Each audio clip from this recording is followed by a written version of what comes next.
Merci beaucoup Norberto. Donc on a parlé là des jeunes, de personnes qui ont été en partie en rupture, qui donc ont été coupées aussi des recours possibles à notre système social, mais qui ont raccroché.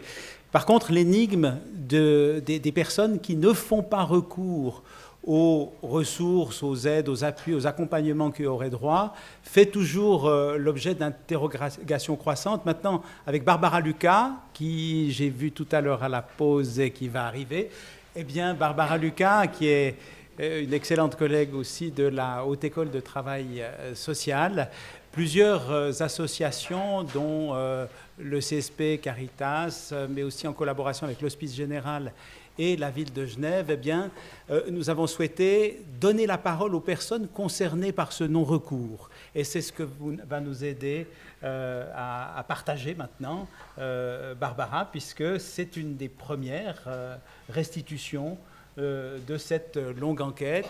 Mais pour nous, dans ce symposium, c'était aussi une manière de pouvoir donner la parole aux personnes concernées. Merci, Barbara. Bien, bonjour à toutes et tous. Bonjour. Merci Dominique pour cette invitation. Et j'ai envie de dire bon anniversaire. Je sais que tu n'as pas encore 75 ans, mais bon anniversaire quand même. C'est un peu ton anniversaire aussi. Caritas Genève, c'est vrai, Caritas Genève qui est un partenaire précieux de la Haute École de Travail Social. On a aussi Alain Bold du CSP qui est impliqué dans le projet dont je vais vous parler maintenant. Alors, comme vous le savez certainement, et comme vient de nous le rappeler l'Office fédéral de la statistique encore récemment, les transferts sociaux servent à quelque chose. Les transferts sociaux sont utiles, contribuent en tout cas, à réduire la pauvreté.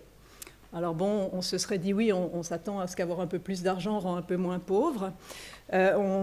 Mais ça, c'est une chose qui est quand même important d'avoir pu vérifier. Ce qu'on sait moins, effectivement, et ce qui fait plus mystère, c'est que de ce fait-là même, comment ça se fait que certaines personnes, et en fait elles sont relativement nombreuses, ne bénéficient pas des transferts sociaux, d'aides financières auxquelles elles devraient, au fond, ou elles pourraient avoir droit.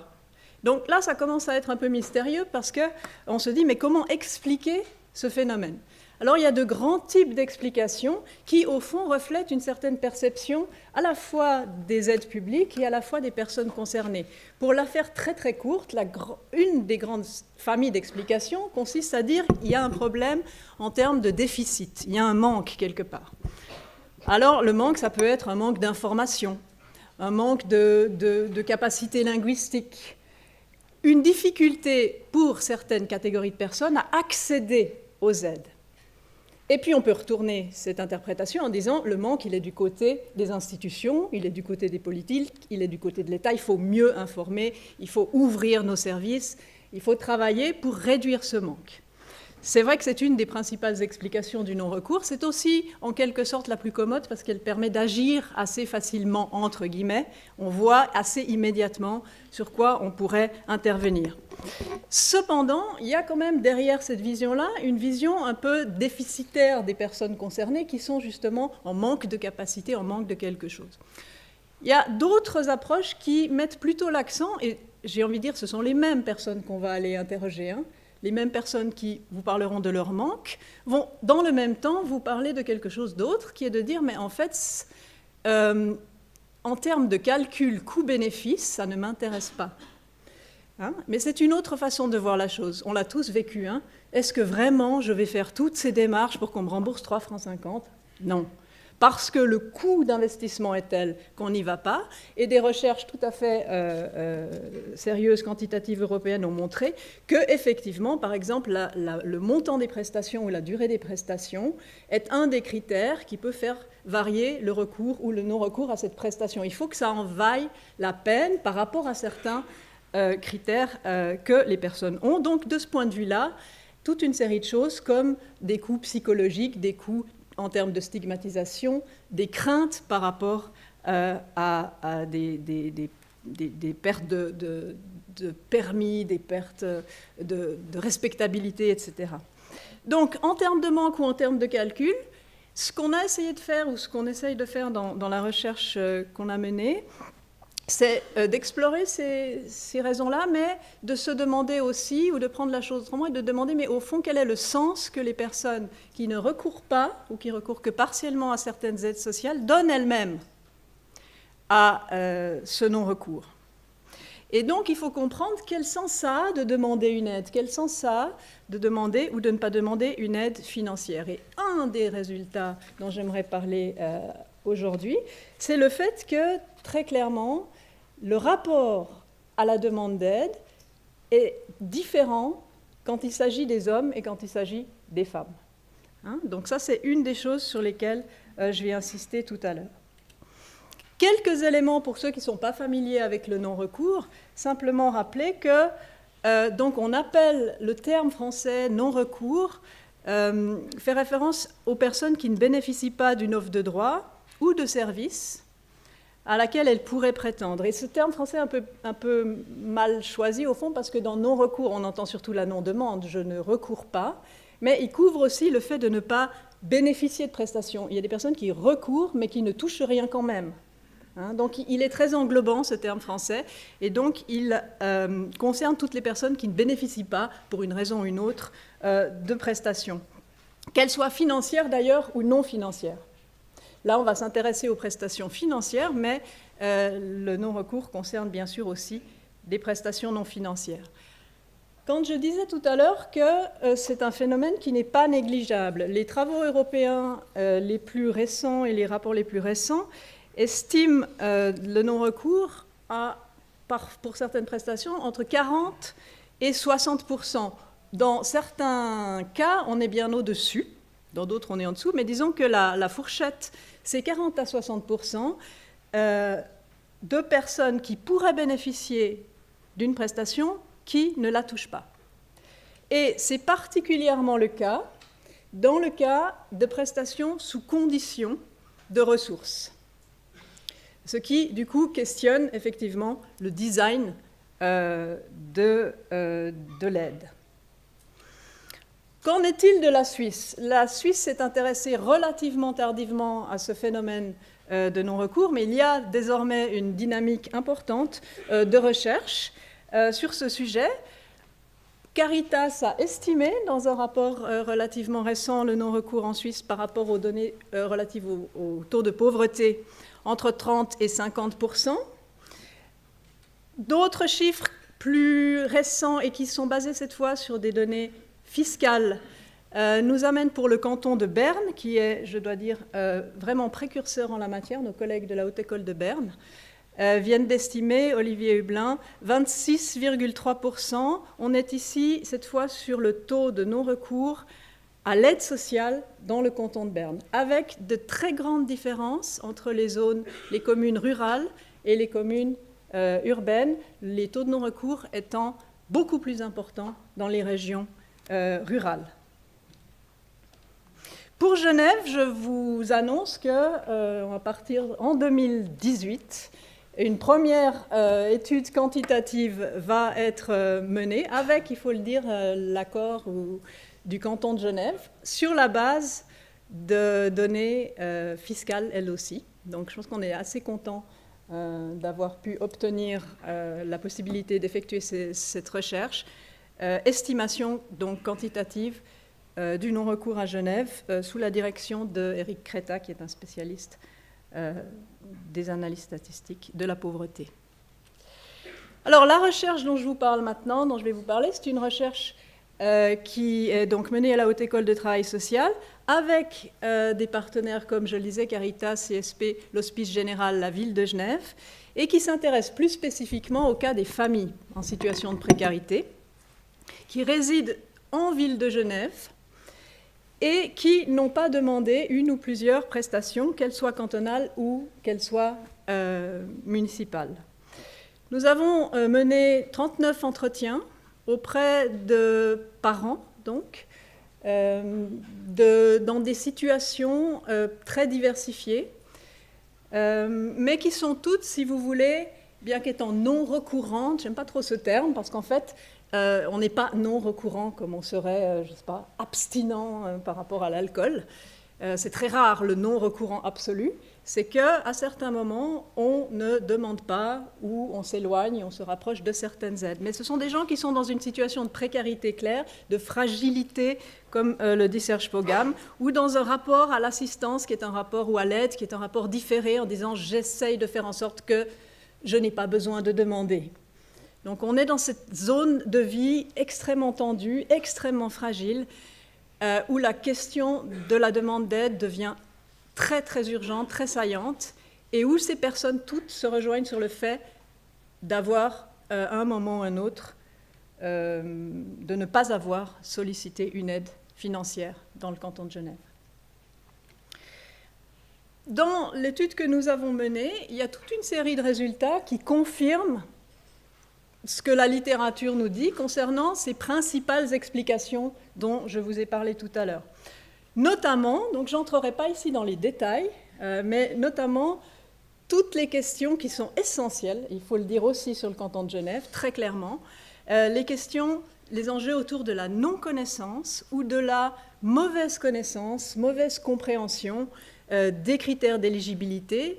La non-connaissance, par exemple, pour donner un exemple assez frappant, la non-connaissance de l'existence des points info-services, qui pourtant sont là pour faciliter l'accès. Hein. Le fait que les personnes spontanément vous disent « Est-ce que c'est facile de s'informer à Genève ?» Oh non. Alors ça, c'est vraiment la première chose. Pas forcément parce que ça manque d'informations, mais parce que parfois il y a trop d'informations, qu'on ne sait pas où trouver l'information. Donc toute une série d'éléments très intéressants sur le rapport à la connaissance des aides et à la compréhension de ce savoir ou non éligible. Peut-être que je sais que ça existe, mais est-ce que je sais que dans mon cas, cela pourrait être parlant? Je ne le sais pas.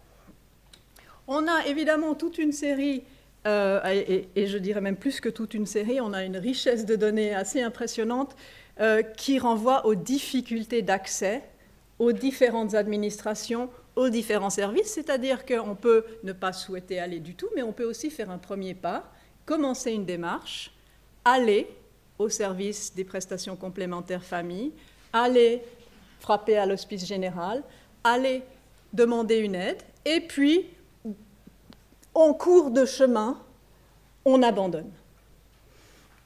Donc, ça questionne effectivement directement les procédures d'accès aux administrations et aux services. Dans un autre registre, on est là plus dans ce que je vous disais tout à l'heure en termes de coût-bénéfice. Il y a évidemment toute une série d'éléments dans ces récits qui se rapportent à des craintes. Des craintes qui sont des craintes exprimées notamment pour les personnes avec des permis B ou C, des craintes de perdre leur permis si ils sont à l'aide sociale, très, très clairement. Ce n'est pas toujours l'unique raison, mais c'est très explicitement mentionné. La crainte, dans certains cas, de mettre un doigt dans une administration finisse par faire en sorte qu'on perde le contrôle ou qu'on perde la garde de ses enfants. La peur de contrôle supplémentaire, la crainte aussi des indus, notamment pour ceux qui les ont expérimentés, le fait que de ne pas avoir actualisé son dossier à temps et d'avoir ensuite dû rembourser, qui est vécu comme quelque chose d'extrêmement, non seulement perturbateur du quotidien, mais traumatisant, et les gens disent plus jamais. Plutôt rien que de me retrouver dans des situations comme ça. Et puis, dans le registre plutôt des normes sociales, évidemment, la crainte de la stigmatisation, beaucoup liée à l'image, on peut déjà dire extrêmement négative, de l'hospice général, hein, une image vraiment qui est associée à une pauvreté miséreuse, à des toxicomanes, et des personnes qui nous disent assez particulièrement « on n'est pas des handicapés hein ». Donc, cette image-là, que peut-être il serait intéressant de travailler à changer, la honte, évidemment, qui avait déjà été documentée par d'autres, notamment en Suisse, la honte de demander. On est là dans des rapports plutôt coût-bénéfice, je n'y vais pas parce que je crains de perdre plus que ce que je gagnerais. Alors, ce qu'on trouve aussi, et c'est là-dessus que j'aimerais insister aujourd'hui, ce qu'on trouve aussi dans ces récits, c'est quand même un rapport à l'aide sociale, ou aux aides sociales plutôt, et notamment aux aides financières, relativement genré. C'est-à-dire que les hommes comme les femmes n'ont pas le même rapport à l'argent. On le sait, la sociologie l'a montré, on le voit là. C'est-à-dire que c'est un enjeu important pour l'aide sociale de se rappeler cela. L'argent ne signifie pas la même chose pour les hommes et les femmes. Et le recours ou le non-recours prend son sens, en quelque sorte, dans le cadre d'une perception qu'on peut avoir, d'une expérience qu'on a, de sa situation de précarité. Donc la question, pour moi, c'est d'aller demander aux gens comment est-ce qu'ils vivent leur situation de précarité. Et une fois qu'on comprend ça, on comprend pourquoi ils ont un rapport plus ou moins distant aux aides. Alors, comment est-ce que la précarité est vécue? Que nous racontent ces 39 personnes, donc je le rappelle, qui vivent tous et tous à Genève, qui sont tous dans des situations de précarité très diverses, qui sont de nationalités très différentes, qui sont dans des situations différentes, mais qui ont toutes des enfants. Ce qui est très frappant du côté masculin, je caricature un peu, mais c'est pour expliquer la grande mécanisme, ce qui frappe vraiment, c'est que la précarité, la situation, dans une perspective un peu dynamique, est vécue ou est décrite par nos interlocuteurs hommes comme un enjeu de lutte pour maintenir son autonomie financière. Et c'est une lutte, le terme est vraiment choisi, c'est un combat. Les éléments de force qui sont chez les hommes souvent des éléments de force physique sont souvent rappelés. Je suis fort parce que je continue à faire du sport, mais je suis fort aussi vraiment parce que je sais travailler durement. Ce dont ces personnes nous parlent, c'est de leur identité essentiellement professionnelle. Quand ils ont perdu leur emploi, ils nous parlent de leur emploi perdu. Quand ils nous parlent de l'emploi qu'ils auraient, qu'ils ont à côté, qu'ils voudraient avoir. Et ils reviennent toujours à leur identité professionnelle, beaucoup moins à leur identité de père. Leur enjeu premier, c'est rester capable de gagner leur vie et de gagner la vie de leur famille quand ils sont encore en couple. C'est très fort et ce qui m'avait beaucoup frappé en lisant ces entretiens, sur lesquels on travaille et je pense que ça se confirme vraiment, c'est cette idée que vous avez là un discours, vraiment je caricature un peu, mais masculin, qui est un discours dans une perspective de chute, dans une perspective descendante. L'horizon de ces hommes est un horizon de descente, de déqualification sociale, et on le verra, ne pas recourir à l'aide sociale, c'est contribuer à pédaler en arrière pour ne pas descendre encore plus, parce que recourir par exemple à une aide sociale, c'est carrément descendre encore plus vite. Vous voyez ? Donc on est dans cette trajectoire sociale qui est vécue comme descendante. Je vous donne un ou deux exemples. Oui, vraiment, vous tenez le coup. Oui, vraiment, mais si tu n'es pas dur, d'ailleurs, vous voyez aussi ça, si tu n'es pas dur, tu vas descendre vite fait. C'est le système. Alors moi, j'ai juste compris qu'il faut que je me calme, parce que sinon, je vais descendre en bas. Quand c'est bas, pour le remonter, c'est difficile. Toute une série de récits qui utilisent ou pas d'ailleurs le terme descendre, mais qui vous montrent bien comment la perspective est descendante et comment le recours à l'aide, au fond, participe de cette chute sociale. On demandait à ce monsieur qui est suisse, qui est marié, qui a une fille de 5 ans, de nous expliquer un peu mieux son rapport à l'hospice, parce qu'il ne voulait absolument pas y aller. Et on lui a demandé, c'est la peur qu'en allant à l'hospice, vous tombiez dans un engrenage et que ça finisse mal? Et il dit non, c'est la peur de justement ne pas réussir à relever le défi, de réussir à sortir de cette situation-là. Si maintenant, voyez la perspective, si maintenant j'arrive pas à trouver, par exemple, ce 40%, comme je vous dis, ou ce 30% qui me permettrait de générer un peu plus d'argent, ce qui va entraîner forcément une détérioration de ma situation personnelle ou conjugale, il voyait le divorce déjà venir, ce qui va peut-être me pousser, voilà ce qui va mener peu à peu, moi j'ai peur de cette spirale qui va m'entraîner vers le fond et qui va m'amener finalement à l'hospice.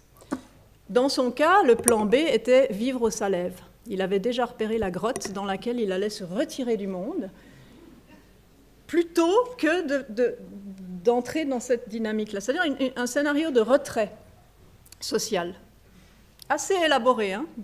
Vraiment là, il savait où il allait aller. Côté des mères que nous avons rencontrées, côté des femmes, on a quand même un autre tableau. Alors, c'est une lutte aussi, c'est une lutte qui est exprimée là aussi par une mise en avant de la force. Et j'ai quand même envie de dire là, ce n'est pas le lieu qu'on révèle des résultats relatifs à la partie santé, mais c'est quand même extrêmement frappant. Tous ces gens se présentent vraiment sont dans un vocabulaire de force, de lutte, de combat, et font preuve véritablement d'une force assez impressionnante quand vous écoutez ces récits. Mais les résultats qu'on a de santé subjective sont alarmants, véritablement alarmants. Donc l'autre facette de cette force, c'est une santé extrêmement altérée. Une force qui s'exprime différemment chez les femmes, beaucoup plus comme une force de caractère, comme une force pour les enfants, comme la force de réussir toujours à cadrer ses enfants, à tenir en termes éducatifs, parce que les femmes vous parlent d'identités multiples, d'identité professionnelle, certes, mais beaucoup plus de leur identité maternelle, parfois même de leur identité comme citoyenne. On est dans un discours, dans une identité beaucoup plus complexe, et l'enjeu n'est pas lutter contre la disqualification sociale. L'enjeu, j'ai envie de dire, pour la plupart de ces femmes, la disqualification sociale, ce n'est pas leur problème, elles sont déjà en bas. Donc leur problème, c'est monter. Leur problème, c'est se qualifier. Leur problème, c'est une formation qui soit une formation qualifiante, qui leur permette d'obtenir ce job, qui leur permette de devenir indépendantes financièrement et qui leur permette une forme d'ascension sociale. On n'est pas dans la lutte contre la chute, on est dans la volonté d'une ascension sociale, parce que structurellement, on le sait, les femmes sont dans une situation inférieure. Se qualifier et s'émanciper, c'est-à-dire rester indépendante par rapport, on va le voir tout à l'heure, à l'argent de mon ex-conjoint, à l'argent même de l'État, s'autonomiser et devenir indépendante. Donc on a cette perspective ascendante qui est assez frappante et qui se traduit, j'ai pris juste un exemple, de cette femme brésilienne qui a un fils et qui l'élève seule et qui à un moment dit « Moi j'aimerais, si j'avais des conditions d'étudier, si j'avais des conditions, et je l'ai pris pour ça, c'est ça le discours des femmes, si j'avais les conditions, eh bien je crois que je serais en politique. » Peut-être pas président, ça c'est les femmes, toujours trop modestes. Je ne sais pas, je ne crois pas que j'arriverai là, mais en tout cas dans la communauté, vous voyez quelque chose comme ça. Et ça, c'est quelque chose qui est aussi récurrent, qui revient beaucoup dans les discours des femmes, cette idée que si on me donne des conditions, un logement, des gardes d'enfants, une qualification professionnelle, alors je vais devenir indépendante, je vais m'en sortir. Donc, un rapport à la précarité différent et un rapport à l'argent, je le disais, différent. En tout cas, les aides financières nous semblent perçues comme étant, je dirais, directement liées à la disqualification sociale pour les hommes, c'est-à-dire à cette stigmatisation. Un homme pourvoyeur de revenus de sa famille, dans son rôle social de pourvoyeur, ne doit pas devoir être entretenu d'une manière ou d'une autre. Ce n'est pas à l'homme d'être entretenu, c'est à l'homme d'entretenir. Donc ça, c'est très fort. Et du coup, l'aide financière est souvent directement associée dans le discours à cette disqualification, mais elle pourrait être acceptée, j'ai presque envie de dire, presque plus facilement, parce que c'est un rapport relativement instrumental. On a des commentaires sur, justement, oui, mais de toute façon, le montant n'est pas assez intéressant, parce que ce n'est pas assez. Ou bien, j'aurais pu aller demander, mais de toute façon, je sais par expérience que moi, j'ai des besoins immédiats et ça prend tellement de temps jusqu'à ce que ce soit versé que ça ne me sert à rien. Donc, vous voyez ce côté un peu, pourquoi pas de l'argent, mais alors autrement. Donc, de ce point de vue-là, ce qu'on a chez les hommes, c'est cette quête absolue d'une alternative financière. N'importe comment, il faut que je trouve une façon de continuer à trouver un revenu. Ce qu'on ressent beaucoup plus dans le discours des femmes qu'on a rencontrées, je ne vais pas dire, parce que ce serait vraiment surinterpréter un refus de l'argent, mais une distance.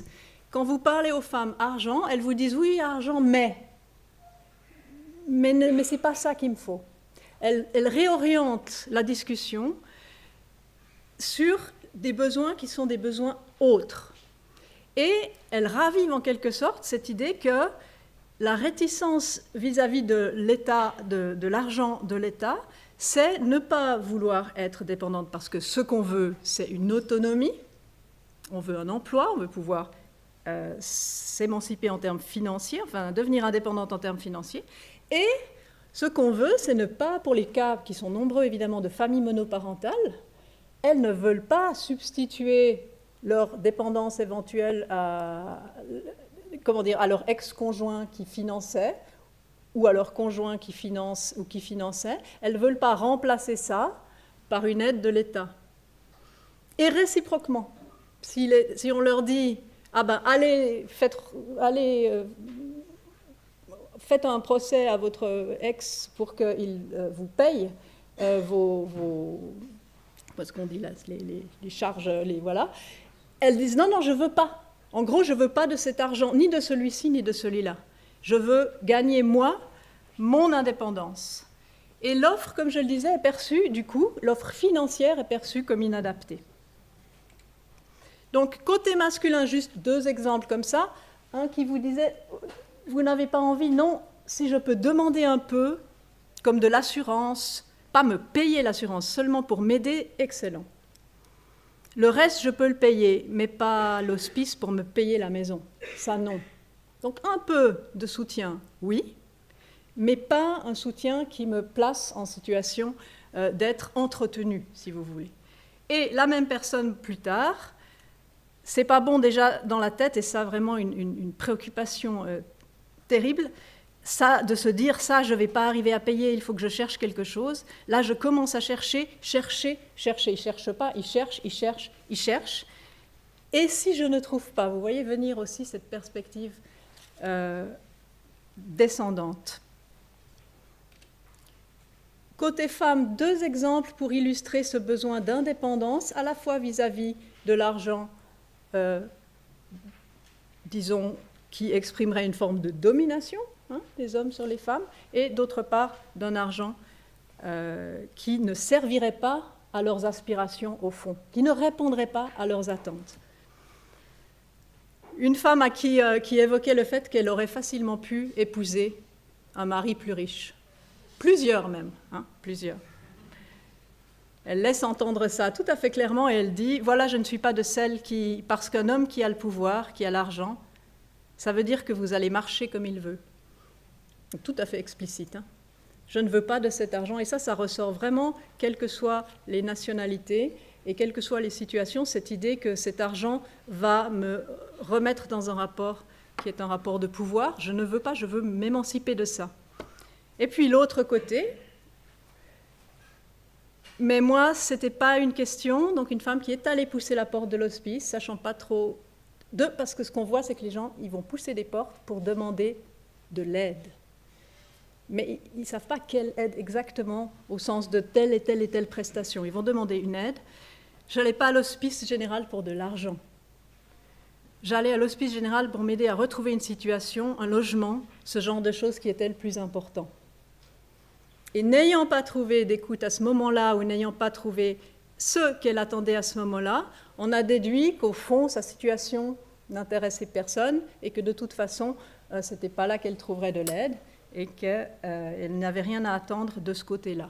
Donc, ce qu'on voit là, c'est que le non-recours prend un sens différent pour les hommes et les femmes, dans la mesure où la précarité est vécue différemment, et que l'offre, d'une certaine façon, l'offre d'aide peut être perçue comme, je dirais, menaçant l'identité sociale masculine, c'est-à-dire qu'il y a une crainte de la stigmatisation, c'est assez classique, les femmes aussi, mais à cette crainte de la stigmatisation se double une crainte d'une stigmatisation encore de perte de la virilité, pour le dire comme ça. Oui, vous êtes doublement disqualifié. Ou alors, plutôt côté féminin, c'est plutôt les discours des femmes qui nous révèlent cette autre forme de non-recours, une offre qui est perçue comme ne soutenant pas une volonté qui est une volonté d'ascension sociale des femmes et qui donc pourrait être, et ça je pense que ça devrait nous faire réfléchir, pourrait être à terme prise comme un déni de reconnaissance. On ne reconnaît pas la légitimité de mes aspirations, la réalité de ma situation, et on me propose quelque chose qui n'a juste rien à voir, ou qui éventuellement me maintiendra dans cette situation-là, que justement je veux quitter. Donc pour conclure, derrière le non-recours, il y a évidemment toute une série de déficits, de manques, de problématiques d'accès sur lesquelles il faut travailler. J'espère qu'on vous fournira des éléments concrets qui permettront d'orienter un travail autour de ça, des calculs coûts-bénéfices, intérêt, pas intérêt à les demander, c'est clair, mais je pense qu'il y a aussi, qu'il faut prendre en compte le fait qu'il y a un désaccord au fond. Il pourrait y avoir un désaccord assez profond avec les implications sociales de la demande d'aide. C'est-à-dire que demander une aide, ça touche à la perception que vous avez de votre rôle social, ça touche à votre place dans la hiérarchie sociale, ça implique éventuellement un changement dans cette hiérarchie sociale, et on ne peut pas nier cela.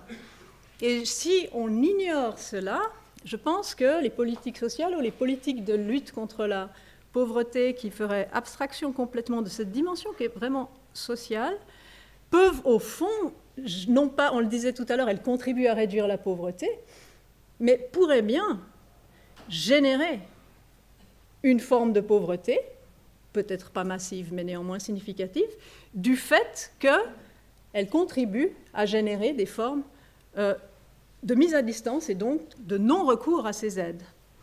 Donc, prendre en compte la perspective des personnes concernées par ces situations de précarité dans la conception des politiques sociales, dans la conception des programmes, je sais que je parle à des convaincus, mais je le redis, ça me paraît essentiel, pas seulement pour faire joli ou parce qu'il faut toujours avoir...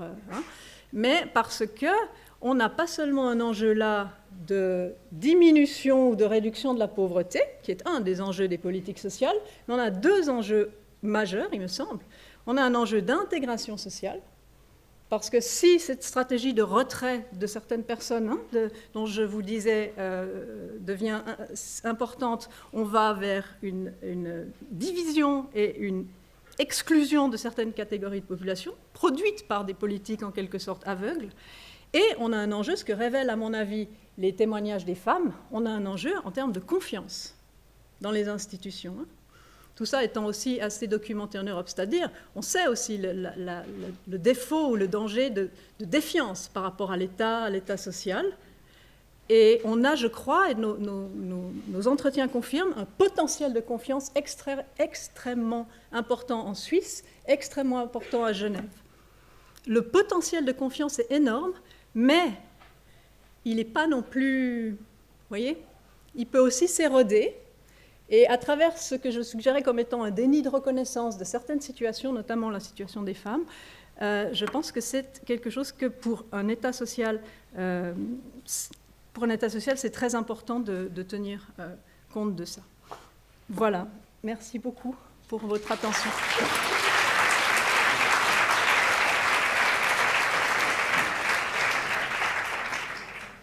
Merci beaucoup Barbara. Je pense que les résultats définitifs de cette enquête intéresseront vraiment beaucoup tous les professionnels de l'action sociale et je pense que ces résultats sont aussi très attendus par nos collègues de l'Hospice général qui sont dans un plein effort d'amélioration de leurs pratiques en ce moment.